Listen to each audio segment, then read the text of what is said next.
Dungeons owes most of its inspiration to Bullfrog's popular Dungeon Keeper series, and it's tempting to label it a mere imitation of the classic strategy franchise.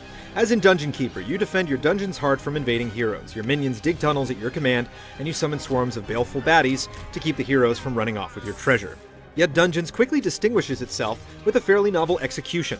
For one, you directly control Demos, a dungeon lord whose devilish girlfriend nabbed his throne and kicked him out along with his wicked goblin sidekick.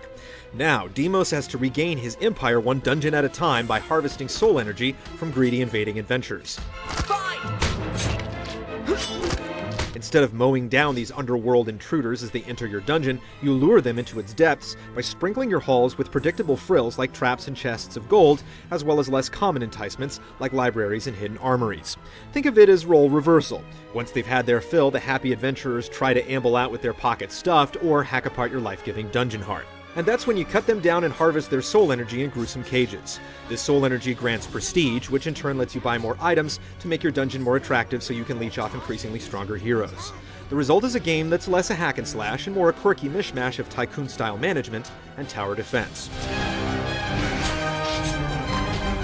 This approach has its limits. Combat quickly grows repetitive, even with talent trees and new abilities. Advancement is slow, and many missions and challenges seem more like busy work than fun. And since your summoned minions serve only to distract heroes or the occasional rival dungeon lord, you end up chasing down and clobbering every foe yourself. The micromanagement involved is often overwhelming, and the work involved in keeping your heroes happily chasing their carrots often leaves you feeling more like a diabolical nanny instead of a true Lord of Darkness. Match these shortcomings with an unwieldy UI, a weak tutorial, and a few unresponsive minions, and the current $40 price tag seems a bit steep, even if you take into consideration the well-conceived sandbox maps.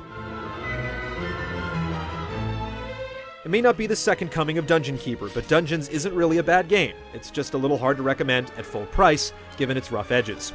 A patch here and a price drop there will go a long way towards sprucing up its not entirely welcoming halls.